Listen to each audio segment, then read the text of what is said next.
Olá pessoal, hoje nós iremos abordar o tema as etapas do planejamento financeiro. Vocês sabem quais são?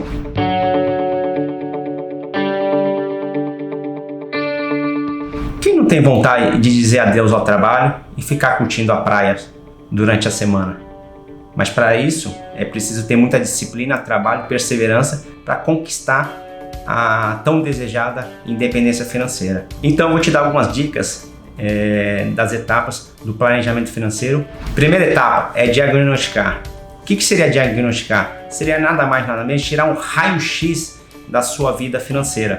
É como se fosse um extrato, levando para analogia aos médicos, né? O médico, quando você está doente, muitas das vezes ele vai tirar um raio-x para ver o que é na realidade o teu problema. No âmbito financeiro, a gente pede para diagnosticar para quê? Para justamente enxergar quais são os teus problemas financeiros, para onde está indo o seu dinheiro, que às vezes você não está enxergando. Então esse diagnóstico é feito durante 30 dias, onde você vai pontuar dia a dia para onde está indo o seu recurso. Então seja ele um cafezinho, seja ele um gasto com uma água, luz ou telefone.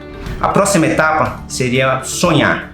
Eu sempre falo na verdade que o sonho o que é? O sonho nada mais é que a nossa motivação, nosso objetivo para conquistar as coisas, seja ela financeiramente ou seja ela na sua vida pessoalmente ou na sua vida profissional. Então sonhar nessa ocasião seria colocar 3 sonhos, o de curto, de médio e de longo prazo. Para quê? O de curto prazo seria um sonho onde você vai realizar ele durante um ano, até um ano, né? Melhor dizendo. O de médio prazo de 1 a 3 anos e de longo prazo de 3 anos para frente. Então o que eu poderia colocar no de curto prazo? Trocar o meu celular, comprar uma bicicleta para o meu filho, algum sonho que seria não tão custoso, né? E que você conseguiria poupar durante um ano e conseguiria realizar. O de médio prazo já é um sonho às vezes um pouquinho mais ambicioso, que seria uma viagem, seria às vezes uma troca de um carro para a esposa ou até mesmo para um filho.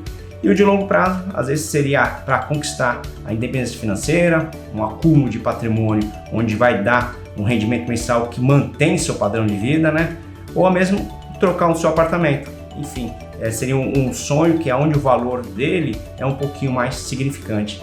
E para isso você precisa ter bastante disciplina, perseverança e antes de mais nada, de pagar qualquer custo, quando você receber o seu salário, você tem que pagar a si mesmo, que é o quê? Justamente reservar esse recurso, você já sai da sua conta, já transfere para 3 tipos de investimentos, um para cada etapa no qual eu mencionei, de curto, médio e longo prazo, e você vai fazendo esse recurso mensalmente até chegar o valor do montante final. O terceiro seria orçar. Nesta etapa, nós iremos quantificar os nossos sonhos e posteriormente a quantificação a gente vai ver quanto é que eu vou precisar por mês e qual estratégia eu vou adotar. Se eu vou investir numa renda fixa, se eu vou investir no CDB, na verdade são todos títulos de renda fixa, é o título que eu recomendo para poupar, para guardar a curto e a médio prazo. A longo prazo você pode até arriscar um pouquinho mais e ir para um fundo de renda variável, como as ações, que no decorrer do tempo você tem, caso venha dar uma perda no começo, você tem um tempo de recuperar esse capital. Mas o sonho de curto e médio prazo eu sempre recomendo colocar em renda fixa. Então você vai montar essa estratégia de quanto eu vou precisar poupar por mês para cada sonho mencionado acima e montar essa estratégia e tendo a disciplina e a perseverança de cumpri-la rigorosamente. E por último, pessoal, poupar. Como todos nós somos imediatistas, nós queremos tudo para hoje, a gente não tem esse hábito de pensar, de se planejar para longo prazo.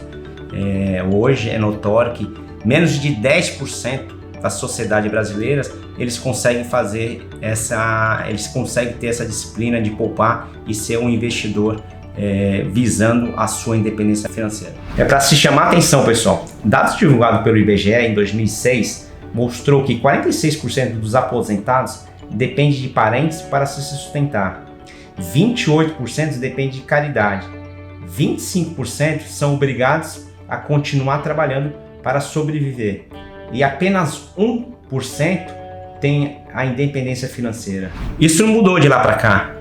E você, quer entrar nessa estatística?